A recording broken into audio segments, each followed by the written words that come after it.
सोचना कि स्त्री भोग पत्नी नहीं है, पत्नी पत्नी धर्म पत्नी होती है।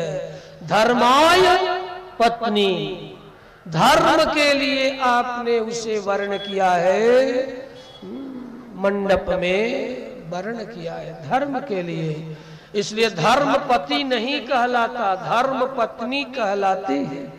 धर्म के निमित्त ही उसे वर्ण किया गया है। अतः पर्व, पर्व पर्व क्या है? देखो प्राकृतिक दो पर्व है, एक पूर्णिमा और एक अमावस्या, ये दो पर्व है। दो पक्षों कृष्ण और शुक्ल पक्ष में पूर्णिमा और अमावस्या, ये दो पर्व है। तदतिरिक्त और भी जितने व्रत हैं, उन व्रतों में स्त्री यदि व्रत में व्रतशील है तो उन व्रतों के समय में भी पति का धर्म है, वह सती है, आपको ना नहीं कह सकती। अब ये धर्म का प्रवचन तो कोई करने के लिए तैयार है नहीं, ना कोई सुनने के लिए तैयार है, लेकिन आप सुन रहे हैं तो मैं सुना रहा हूं। सुनाऊं और आगे? जरा हाथ उठा के बताओ, सुनाओ? आप सबको सुना? ठीक है, थोड़ी देर और सुनाएंगे। देखो पुरुष पति क्यों कहलाता है और स्त्री पत्नी क्यों कहलाती है, इन दो शब्दों पर केवल विचार करो, बड़ी सरलता से कहो। पति इसलिए पति कहलाता है कि वह पालन पोषण करता है। प्रीपालन पूर्णयो हो, पालन और हर प्रकार की पूर्ति। आप पाणी ग्रहीता पत्नी को नहीं कह सकते कि हमारे पास ये नहीं है, तो आपका कर्तव्य है कि यत्न करके उसे भरें, उसे पूर्ण करें। इसीलिए पति का दूसरा नाम है भर्ता। अब ऐसे आलू का भी भरता होता है और बैगन का भी भरता होता है, वो भरता नहीं। हाँ? आलू बैगन वाला भरता नहीं, भरता माने धारण करने वाला, भरने वाला। अमित दान भरता वैदे, अमित जिसका कोई मित नहीं है, सीमा नहीं है, सर्वस्व समर्पण करने के कारण ही पति का दूसरा नाम है भर्ता। हस्बैंड नहीं, हाँ बता देता, अंग्रेजी वाला हस्बैंड नहीं। हस्बैंड मीन्स जानते हैं क्या?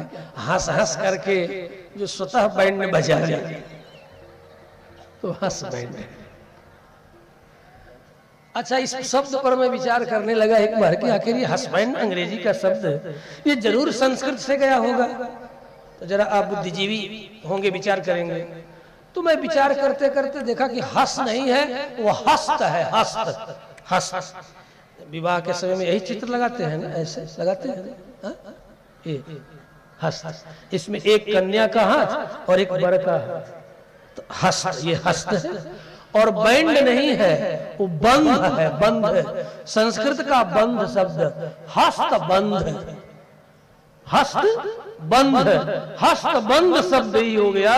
हस्त का हस्त बिगड़ करके हस हो गया और बंध बिगड़ करके बैंड हो गया।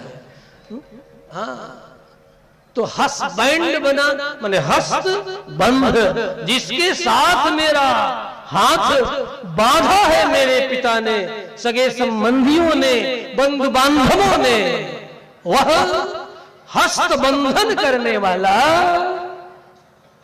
हस्त बंध है, हस्त बंधक है, हस्बैंड है। वैसे ठिठोली में कह दिया हंस करके बैंड बजाने वाले, जो बजाते होंगे तो हस्बैंड ही होंगे, वो हस्त बंद नहीं हो सकते, वो तो हस्बैंड ही होंगे। तो और पत्नी, देखो पत्नी कौन कहलाती है? आप सब भी सावधान। पत्नी, जो पत्नी माने पत्नी, पतन, पतन से, पतन गिरने से, पत्नी गिरने से, पतन से, गिरने से, निवारयति जो रोकती है, जो अपने पति का मार खा खा के भी, खा करके भी, पैर पकड़ करके भी उसे कुमार्ग में नहीं जाने देती, वही पत्नी कहलाती है।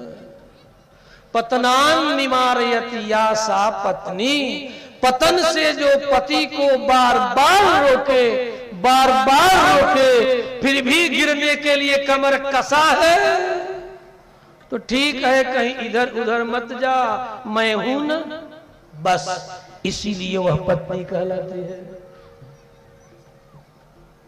पतन से रोके फिर भी न माने तो दोनों हाथ उठा के सरेंडर हो जाए, मैं हूं, कहीं अन्यत्र तुम्हें हम नहीं जाने देंगे।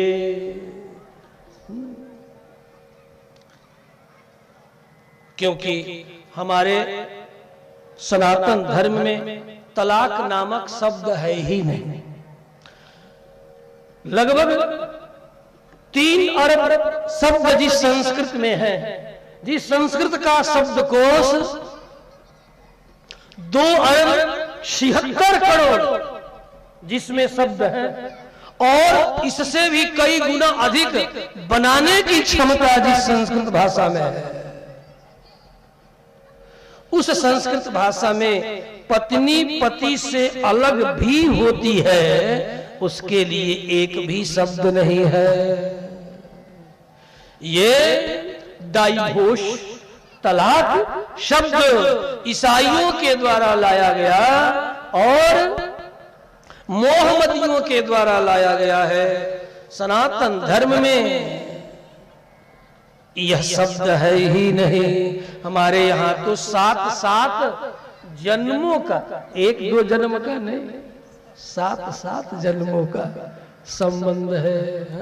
7 या कहो 7 जन्मने और मरने का संबंध है कि जब जब हम जन्म लेंगे तब तब आप भी जन्म लेंगे, जब जब हम जन्म लेंगे तब तब तुम भी जन्म लोगी। इस प्रतिज्ञा के साथ हमारा सनातन वैदिक धर्म आपका हस्त बंध करता है, पाणी ग्रहण संस्कार कराता है। ये नहीं तनिक सा मिर्च मसाला अधिक हो गया, बस तलाक तलाक तलाक ऑन मोबाइल, ये भला कौन सी बात है। अथवा संसार, ऊंची नीची बातें, भिन्न भिन्न प्रकार का स्वभाव, अलग अलग स्वभावों के कारण पुरुषों का भी अक्खड़ स्वभाव, कुछ स्त्रियों का भी छनक स्वभाव परस्पर आपस में जो है विवाद पैदा करता है। लेकिन विवाद को संवाद के द्वारा दूर सदा से करते रहे हैं। और वैसे यदि ठीक से देखो तो हमारे यहाँ किसी भी तरह का कोई विवाद नहीं है। एक भी आर्य संस्कृति में एक भी ऐसा उदाहरण नहीं मिलता। हाँ, मान अवश्य करती हैं देवियां, स्त्रियां, पत्नियां मान रखती हैं, मान करती भी हैं, और पतियों ने मान किया भी, लेकिन कभी रूठ करके ये नहीं कहा कि मैं मर के चली जाऊंगी, तुम देखते रहे। यहाँ का थोड़ी है, झूठ बोले कौआ काटे, काले कौओं से डरिए।